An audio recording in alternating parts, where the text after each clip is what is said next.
Boa noite, pessoal.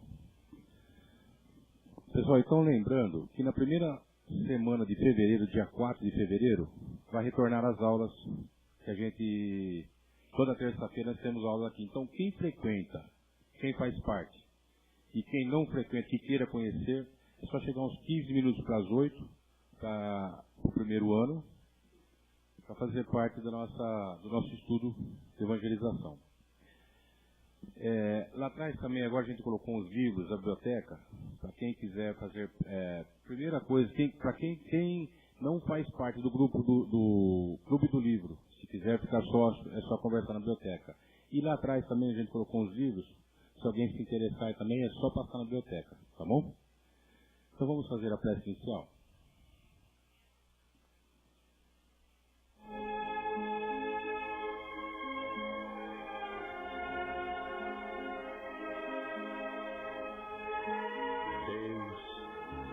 Pai, que sois todo poder e bondade, dai a força àquele que passa pela provação, dai a luz àquele que procura a verdade, ponde no coração do homem a compaixão e a caridade.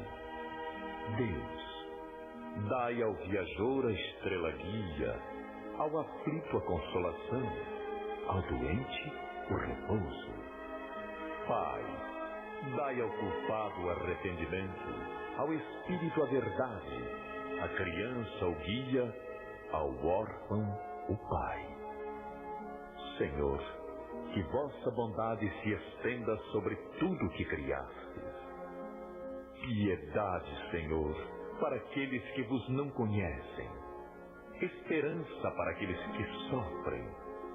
Que vossa bondade permita aos espíritos consoladores derramarem por toda parte a paz, a esperança e a fé. Deus, um raio, uma faísca do vosso amor pode abrasar a terra. Deixai-nos beber na fonte dessa bondade fecunda e infinita, e todas as lágrimas secarão, todas as dores se acalmarão. Um só coração, um só pensamento subirá até vós, como um grito de reconhecimento e de amor. Como Moisés sobre a montanha, nós vos esperamos com os braços abertos. Ó bondade, ó beleza, ó perfeição. E queremos, de alguma sorte, forçar vossa misericórdia. Deus, dai-nos a força de ajudar o progresso, a fim de subirmos até vós. Dai-nos a caridade pura, dai-nos a fé e a razão, dai-nos a simplicidade que fará das nossas almas o espelho onde se deve refletir vossa imagem.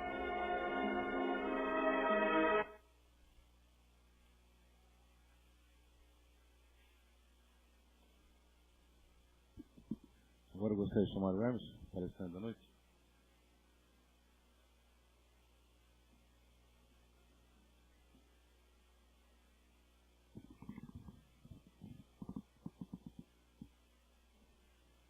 Boa noite a todos. Que a paz de Jesus, nosso mestre, nosso irmão amado, esteja entre nós, nos permitindo renovar os nossos convites de reflexão, de aprofundamento da mensagem do Evangelho do Cristo, da mensagem que a doutrina espírita vem trazer, reforçando tudo aquilo que o Mestre veio nos dizer há mais de 2000 anos. Mensagem sempre atual, mensagem sempre viva a conduzir o nosso entendimento sobre as bênçãos da espiritualidade amiga, dos nossos protetores, possamos bem aproveitar os instantes, os minutos que aqui passaremos. Reforçando o convite para o estudo, aqui já foi dito, do retorno aos estudos aqui no grupo Espírita Bezerra de Menezes, no dia 4 de fevereiro, 20 horas, isso, Roberto, 20 horas, 4 de fevereiro, retorno aos estudos, no Centro Espírita Cristão, às terças-feiras aqui, no Bezerra de Menezes. No Centro Espírita Cristão temos as quintas-feiras, iniciará também na primeira quinta-feira de fevereiro, no dia 6, também os estudos por lá. Estudos que tratam desde os evangelhos, passando pelo estudo básico do Espiritismo, tratando a respeito das mediunidades, das reuniões mediúnicas. No Centro Espírita Cristão temos também um chamado 5º ano, que estuda especificamente a obra O Livro dos Espíritos. Também no ASEAC, Associação Cultural Espírita Allan Kardec, neste ano, estarei iniciando junto com eles um estudo da obra O Evangelho segundo o Espiritismo. Esse estudo vai iniciar um pouco antes. Inicia na última semana do mês de janeiro, no dia 27 de janeiro. O estudo será às segundas-feiras, também às 20 horas. Então temos aí pelo menos 3 opções em 3 casas espíritas aqui em Barra Bonita. Segundas-feiras, 20 horas, estudo do Evangelho segundo o Espiritismo. Terças-feiras, aqui no grupo Bezerra de Menezes, o estudo básico da doutrina espírita, e também no Centro Espírita Cristão, quintas-feiras também, 20 horas, esses 2 últimos iniciando em fevereiro, dando oportunidade, possibilidade para todos nós de ter esse aprofundamento. Bem sabemos que as palestras nos ajudam, nos auxiliam muito, sim. Vem trazer a mensagem do Cristo, vem trazer a mensagem da doutrina espírita, mas é claro que não será aqui em 30, 40 minutos que passaremos toda a profundidade que este conhecimento vem nos trazer. Aqueles que já tiveram contato, que a gente já está há mais tempo nas casas espíritas, que são mais afeitos à leitura, bem sabe o quanto temos sempre muito a aprender. E o quanto sempre nos é proveitoso, especialmente, estarmos reunidos para estudar. Porque se aqui temos uma certa dificuldade de ter uma interatividade, quer dizer, que eu venha falar, que ocorre aqui, até pela questão do tempo, é isso. Eu falo, vocês escutam, naturalmente, refletindo sobre aquilo que está sendo falado, e trocamos também, fluidicamente, essas informações, a mensagem que está sendo aqui transmitida. Mas no grupo de estudos, temos ali 1 hora, 1h30, em que sentamos, abrimos um livro, fazemos a leitura, temos a possibilidade de perguntar, de questionar, de fazer de fato um aprofundamento dessa mensagem. Então o convite é importante, é muito interessante, até porque isso é um alimento para a nossa própria alma. Isso é o que, na verdade, é a finalidade da própria doutrina espírita. Claro que viemos à casa espírita numa reunião como esta, por exemplo, em que temos assistência espiritual. É claro que muitas vezes estamos aflitos, estamos com dificuldades de todos os motivos possíveis, e chegamos à casa espírita querendo aquele consolo, querendo aquela energia renovadora, e aqui recebemos, e aqui temos tudo isso. Mas o que a doutrina espírita propõe, relembrando o Evangelho do Mestre, é que nos renovemos de fato, para que possamos não apenas receber, mas passar a doar, passar um pouco de nós para as demais pessoas. E quando nos colocamos nessa condição, pelo menos temos este intento, certamente estaremos sempre sendo muito e muito auxiliados pela espiritualidade amiga. Nós, por nós mesmos, podemos muito pouco. Somos criaturas imperfeitas, fracas, ainda com grandes dificuldades para a caminhada. Mas quando nos dispomos de boa vontade para trabalhar diante dessa mensagem, é claro que receberemos todo o auxílio possível. Isto vai se refletir em todas as áreas da nossa vida. Não dizendo com isto que deixaremos de ter dificuldades, que deixaremos de ter aflições, mas que elas passarão a ser, de fato, por nós identificadas como oportunidades de crescimento, de aprendizado, de fortalecimento para as nossas almas. Pensando em tudo isso, então, mais uma vez, convite ao estudo da doutrina espírita e do Evangelho do Cristo. Entre dúvidas e certezas, pergunto: onde está a nossa fé? Essa pergunta não é minha. Essa pergunta é de Jesus. No capítulo de número 8 do Evangelho de Lucas, encontramos uma passagem certamente conhecida de todos vocês, de uma tempestade que fora acalmada pelo Mestre. Estavam os discípulos no barco, adentraram o barco e foram em alto mar. Estava uma calmaria, tudo tranquilo. Num dado momento, no entanto, levanta um grande vento, e aquela ventania, acompanhada de uma grande tempestade, a água começou naturalmente a invadir o barco. Antes, como estava na calmaria, os discípulos ali junto com o mestre recostado no barco, parece adormecer. Fecha os olhos e está ali tranquilamente. Começando a tempestade, é claro que os discípulos ficam atemorizados. A água entrando dentro do barco, pensam, olha, esse barco vai afundar, todos vamos morrer. E começam a chamar e começam a pedir pela presença do mestre. Está ali, tranquilamente, com os olhos fechados. Jesus, então, abre os olhos, olha para os discípulos e faz a pergunta: onde está a vossa fé? Os discípulos ainda atemorizados, desesperados com aquela situação, Jesus apenas se levanta, diz o Evangelho de Lucas, repreende o vento e a tempestade se acalma. Mais surpresos ainda, os discípulos questionam: ora, quem é este homem que até os ventos obedecem? A presença do Mestre, não só nessa passagem que mostra de maneira vigorosa sua autoridade espiritual e moral, vem estar presente, é claro, nas nossas vidas, desde que aceitemos o convite da sua presença. Temos também, na nossa existência, na nossa vida, muitas vezes, no trajeto do nosso barco, encontramos essas tempestades. Em dado momento, a calmaria. E na calmaria, é muito natural, é humano até, que relaxemos. Muitas vezes nós nos acomodamos. Ora está tudo bem, ora está tudo tranquilo. Pensamos que a felicidade nos alcançou. E a espiritualidade amiga sempre a nos alertar que na Terra temos momentos felizes. A felicidade é relativa. A verdadeira felicidade ainda está por ser alcançada. Mas, se há calmaria, pensamos há tranquilidade. Se há tranquilidade, há pretensa felicidade. A Terra, no entanto, ainda é um mundo de provas e de expiações, bem sabemos, nos informa a doutrina espírita.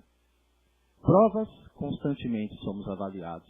Expiações, reparações necessárias do nosso passado. Bem sabemos, estamos aqui na Terra para poder resgatar, muitas vezes, comportamentos inadequados que tivemos no passado. E aqui é a escola necessária para revermos estes comportamentos. Dentro dessas duas condições, então, de provas e de expiações, inevitavelmente a calmaria será por pouco tempo. Somos chamados, somos convocados. E lá vem dificuldades, aflições, complicações de todos os matizes. Das mais variadas situações, somos colocados frente a frente com as dificuldades que servem para fortalecimento.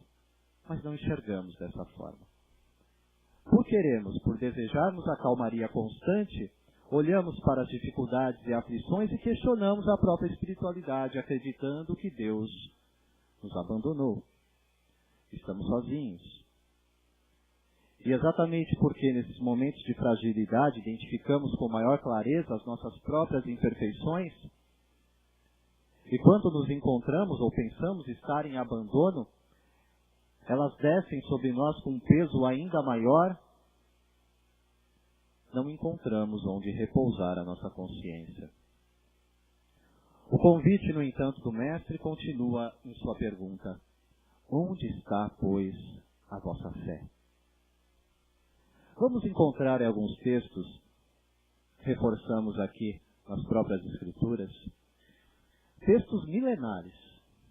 Fui trazer especialmente para vocês reflexões escritas há quase 3.000 anos, que encontramos nos Salmos e nos Provérbios. Aqueles que conhecem as Escrituras bem sabem o que são esses dois livros, Salmos e Provérbios. Salmos acreditam os historiadores, escritos por Davi, pelo rei Davi.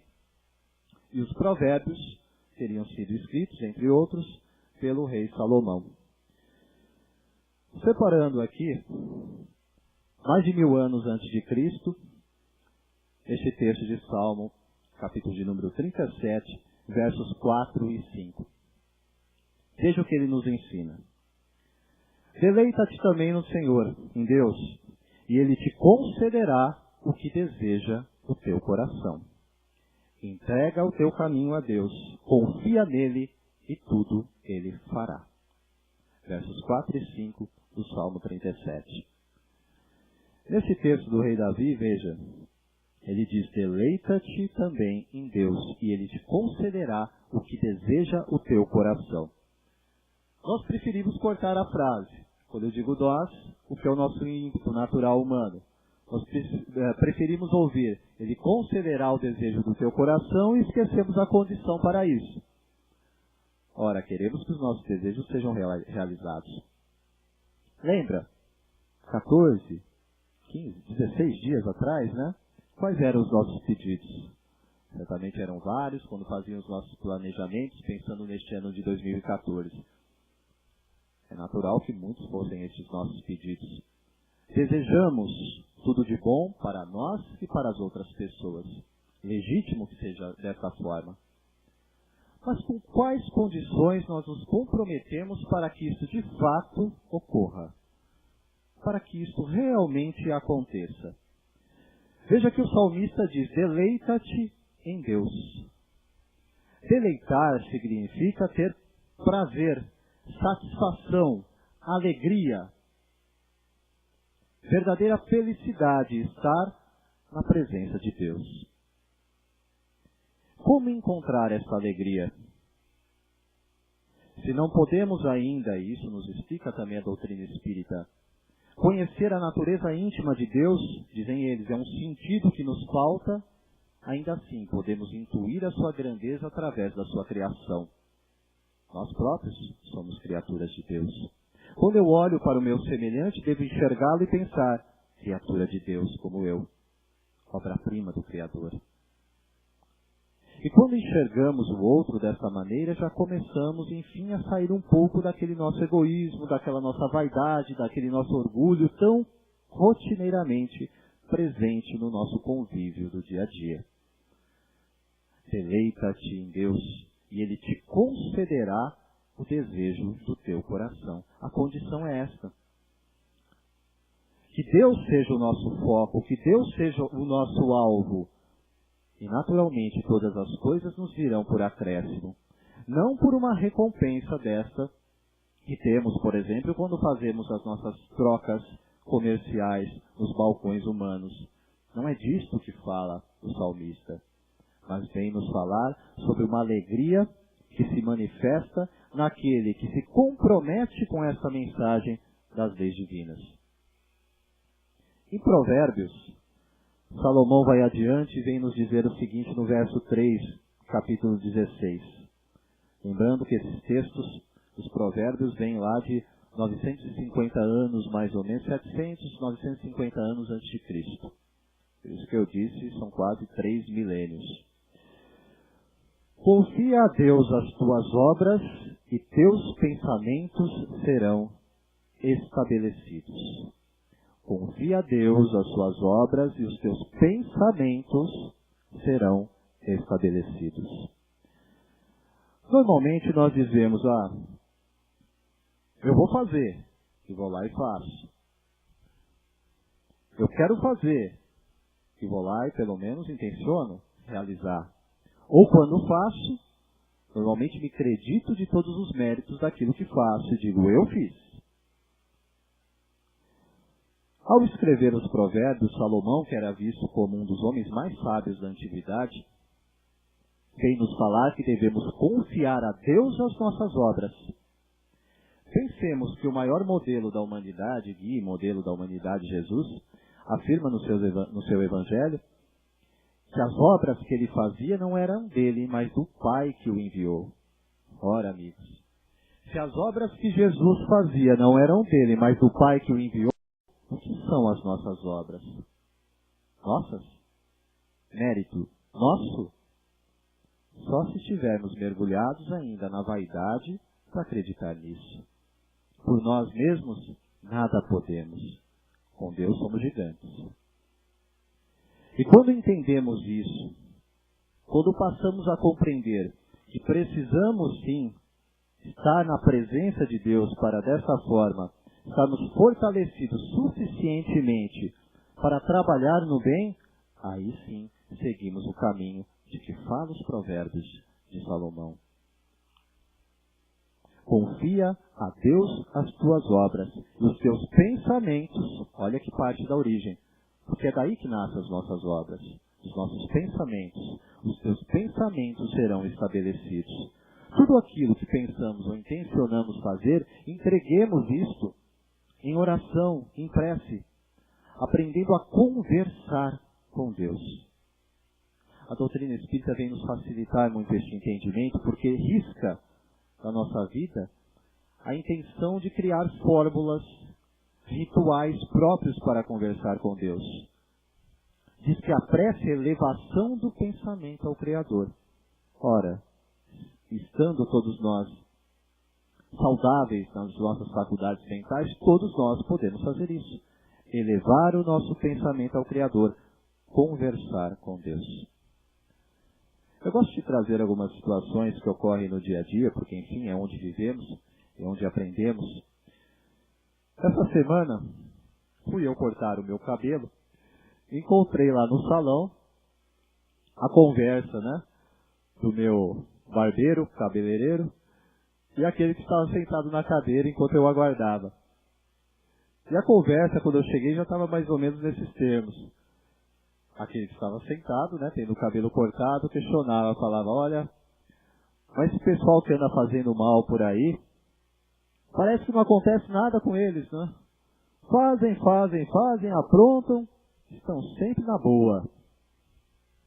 E eu fiquei pensando, quantas e quantas vezes nós mesmos não repetimos isso, Falamos, olha, eu tento aqui ter a minha vida honesta, andar bem, não fazer mal a ninguém, e parece que vive dando tudo errado na minha vida, mas aquele que vive aprontando, mas aquele que vive fazendo isso, aquilo outro, parece que está tudo bem, tudo tranquilo na vida dele.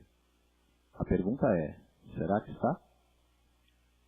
Se olharmos, se identificarmos apenas e tão somente as coisas atuais ou o momento presente, podemos, de forma passageira, até enxergar uma pretensa tranquilidade na vida daqueles que obram no mal. E aí, concluindo, aquele que estava sentado na cadeira, teve seu cabelo cortado, ele mesmo concluiu, dizendo, mas eu tenho medo do castigo de Deus. Lógico que dentro do pensamento dele, naturalmente dentro das crenças dele, a preocupação maior era com o castigo de Deus. E eu pensei comigo no pensamento, ali, pensando naquela situação, naquilo que ele estava falando, mas eu confio no amor de Deus. Porque é Ele que nos faz ir adiante, ainda que estejamos no caminho equivocado.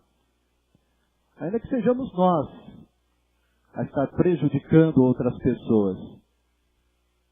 Sabe lá Deus o que fizemos no passado. E Ele o sabe. E nós, como espíritos, também sabemos.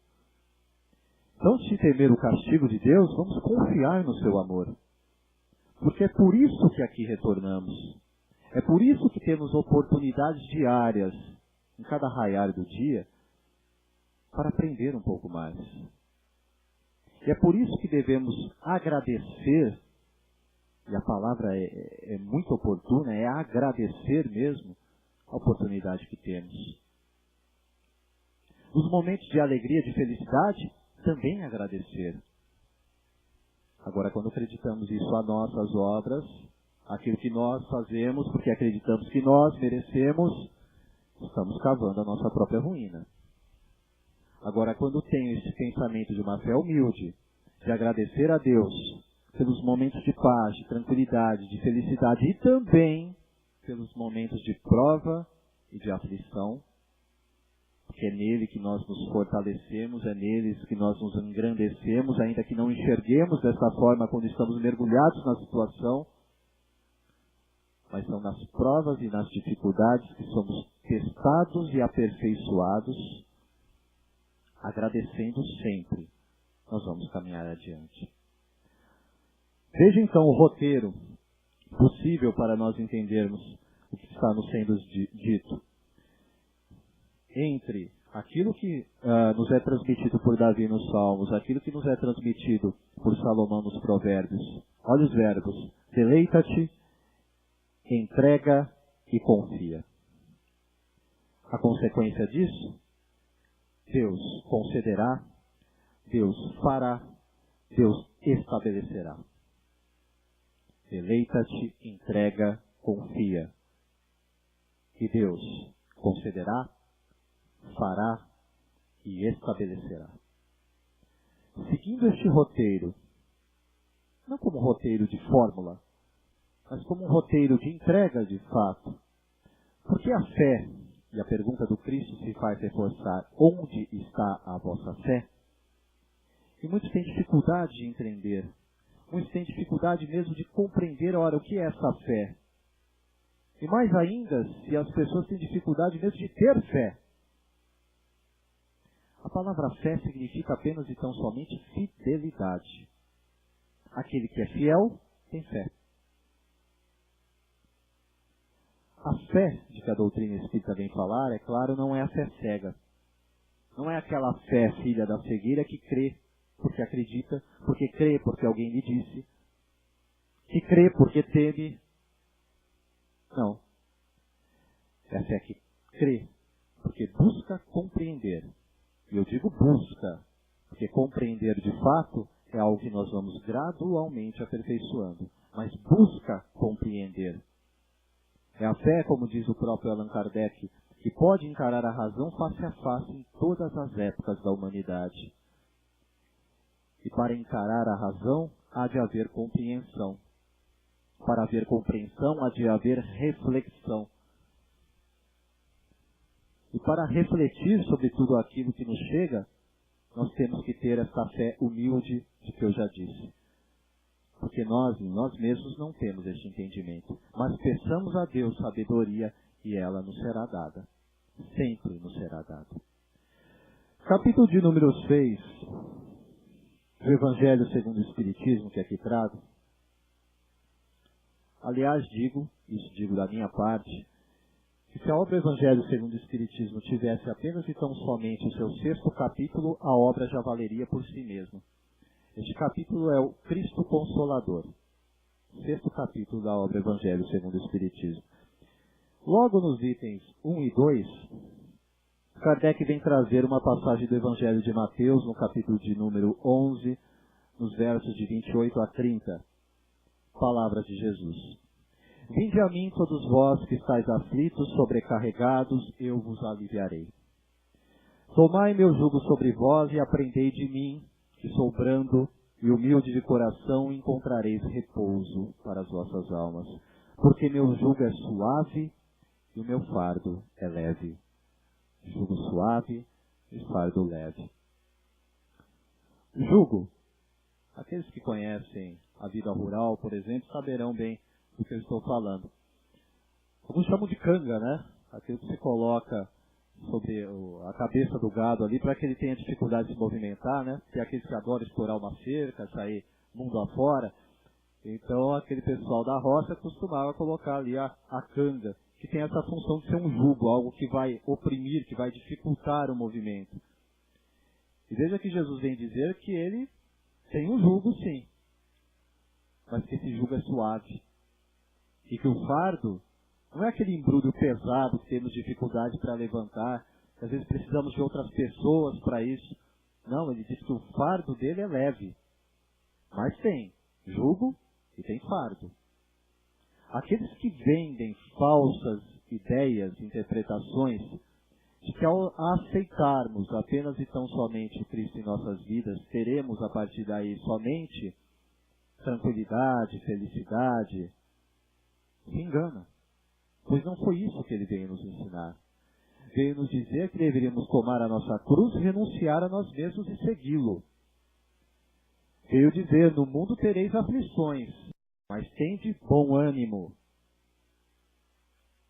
sereis perseguidos, vem nos dizer também. O servo não é maior do que o seu senhor. Se perseguiram a mim, perseguirão a vós. Ele não nos deixou enganados em nenhum momento. E aí aqueles que temerosamente podem dizer, ora, mas então não convém seguir o mestre. Se já tenho dificuldades, se já tenho aflição, vou seguir o mestre e elas permanecerão, e muitas vezes serão até maiores. Mas se pensarmos dessa forma, deixaremos de lado aquilo que o mestre vem nos prometer aqui, neste capítulo de Mateus. Pois ele diz, vinde a mim, todos vós que estáis aflitos, que estáis sobrecarregados, e eu vos aliviarei. Só teremos o alívio do mestre se nós formos até ele. Vinde a mim, todos vós aflitos, sobrecarregados, eu vos aliviarei. E nos deixa mais uma vez como exemplo, aprendei de mim, que sou manso, que sou humilde de coração, e encontrareis repouso para as vossas almas. Dificuldade, aflição, teremos sim, mas também teremos o alívio do mestre, o repouso que ele nos proporciona. Teremos jugo sim, teremos fardo sim, mas o jugo é suave, mas o fardo é leve. Entendendo isto, que é a proposta da doutrina espírita de reviver o Evangelho do Mestre, nos fazer compreender que o sofrimento, a dor, tem lição poderosa para o nosso crescimento, deixando acima de tudo isto que nos cerca, que são as oportunidades que muitas e muitas vezes nós pedimos na espiritualidade antes de retornarmos aqui na presente encarnação, e fugir delas é estacionar o nosso processo de evolução e o que queremos é ir adiante. Vamos pensar que naquela conversa que eu ouvi lá no salão do barbeiro, do cabeleireiro, em que ele questionava sobre a prosperidade dos maus, vamos pensar que, por exemplo, a questão de número 125 da obra O Livro dos Espíritos, Kardec pergunta se os espíritos que seguem o caminho do mal alcançarão o mesmo grau de superioridade dos bons. E a resposta dos espíritos é a seguinte, sim, vírgula, porém as eternidades para eles serão maiores. Sim, alcançarão. Porque o amor de Deus é aquilo que eu falei, em vez de pensar no castigo, vamos pensar no amor de Deus. O amor de Deus, sim, nos dará a oportunidade, todos nós, de alcançarmos a mesma condição. Porque é dom gratuito de Deus que todos nós alcancemos a perfeição. Nos deu de graça isso. Todos fomos criados perfectíveis, quer dizer, destinados à perfeição. Vamos alcançar isto. Apesar da nossa talvez da nossa má vontade atual, todos nós alcançaremos. No entanto, eles dizem, porém, para estes que insistem neste caminho, as eternidades serão maiores. Eternidades, eles querem dizer, tempos prolongados. Não é eternidade única, que não tem fim. Tempo prolongado. E o tempo é nosso, o tempo é humano. O tempo de Deus é o tempo de agora, é o tempo de sempre. Para Deus não há passado, sequer há futuro, porque tudo nele é presente. Para nós sim, há tempo. Para nós sim, somos herdeiros do nosso passado. Para nós sim, somos responsáveis pelo nosso futuro. Para nós sim, somos construtores. Somos responsáveis pelo nosso presente. E para nós sim, somos nós, construtores deste nosso futuro. Entendendo, portanto, que a todo e qualquer momento, nós podemos renovar essa nossa caminhada. Período de começo de ano, é claro, nos facilita muito isso. Por tudo aquilo que pensamos antes, por tudo aquilo que inicia neste ano, nos dando a oportunidade de fazer essa renovação. Vamos nos comprometer com isto. Lembrando as palavras do salmista, lembrando as palavras que encontramos em Provérbios. E tudo isto, a sabedoria divina vem nos dizer, vem nos afirmar, sobretudo, que Jesus está presente nas nossas vidas a todo momento. Está sempre a nos convidar, está sempre a nos chamar. Nos pede, acima de tudo, que tenhamos essa fé tranquila. nos pede acima de tudo que vamos encontrar o significado dessas palavras que aqui trouxemos. Deleita-te, entrega, confia. E Deus concederá, Deus fará, Deus estabelecerá. Onde está a vossa fé? Perguntou o Mestre. E nós podemos responder, está em vós, Jesus, sempre em vós.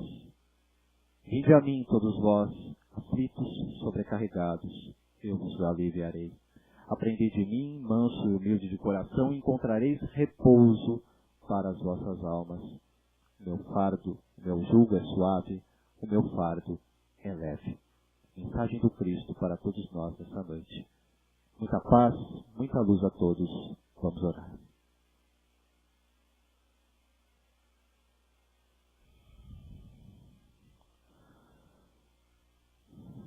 Mantendo a harmonia e a tranquilidade, este ambiente cuidadosamente e amorosamente preparado pelos benfeitores espirituais nos proporciona. Recebendo os fluidos renovadores para o nosso corpo físico, para o nosso corpo espiritual. Sentindo todo esse aroma de tranquilidade, de paz renovadora.